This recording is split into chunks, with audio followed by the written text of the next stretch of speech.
हम सब में ये रुझान होता है कि मैं खुद कफील हूँ, मुझे किसी की मदद की जरूरत नहीं बशमूल खुदा के। एक अय्याश बेटा अपने वालिद के पास आता है और कहता है, अब्बा मुझे मेरी जायदाद दे दो, मुझे लुत्फ अंदोज होने दो।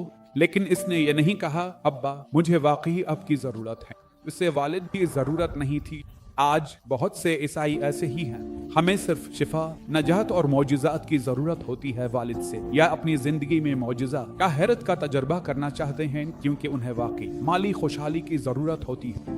ये अय्याश बेटा अपने वालिद के पास आया और कहा, अब्बा मुझे मेरा तोहफा दे दो, मैं अपनी जिंदगी संभाल लूंगा। लेकिन इसने ये नहीं समझा कि सबसे बड़ा तोहफा खुद वालिद है। उसने वालिद के तोहफों को वालिद से ज्यादा अहमियत दी।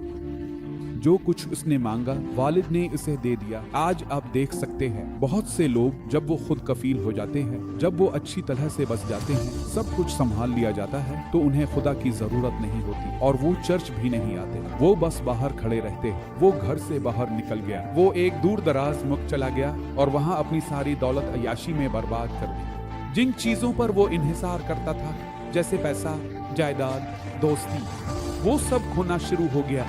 दुनिया की बहुत सी चीजें हैं आसमानी बाप के तोहफे, जिन पर हम बहुत ज्यादा इन्हिसार करते हैं। ये सब चीजें जिन पर आप इतना ज्यादा इन्हिसार करते हैं, खुद बाप से भी ज्यादा वो एक एक करके खोना शुरू हो जाएंगे। ये अय्याश बेटा आखिरकार सुवरों के बाड़े में पहुंच गया। इसका पैसा कहाँ है? खत्म हो गया। अब इसके साथ कौन है?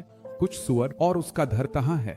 सुवरों के बाड़े में। उसका शानदार खाना क्या है? वो फलियां जो सुअरों को दी जाती है। वो ऐसी बदतरीन हालत में है जिसका कोई तसव्वुर भी नहीं कर सकता, क्योंकि इसने सोचा कि तोहफे देने वाले से ज्यादा अहम है। उसने सोचा कि वो सिर्फ तोहफों के साथ अपनी जिंदगी चला सकता है। आज ये बहुत से ईसाइयों, बहुत से लोगों, बहुत से ममालिक, बहुत से खानदानों का रवैया है। कुछ वक्त के बाद एक एक करके सब कुछ खो जाएगा और हंगामा, खाना जंगी और तनाज़ा होगा।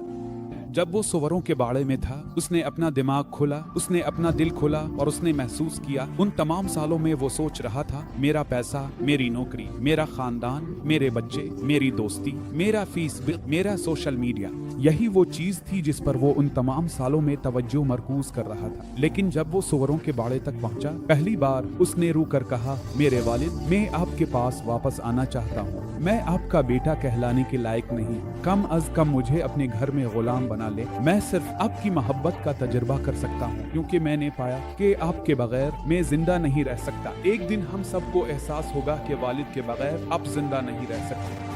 यूहन्ना 15:5 उन्होंने कहा, मुझसे अलग होकर तुम कुछ नहीं कर सकते। और जब अय्याश बेटा वापस आया तो उसे सब कुछ वापस मिल गया जो उसने खो दिया था। बेहतर है कि जल्दी से ये समझ ले, इससे पहले कि अब सुवरों के बाड़े तक पहुंचे, क्योंकि सुवरों के बाड़े में होना एक अच्छा तजुर्बा नहीं है। वालिद के पास वापस आ जाएं, वालिद के बगैर अब जिंदा नहीं रह सकते।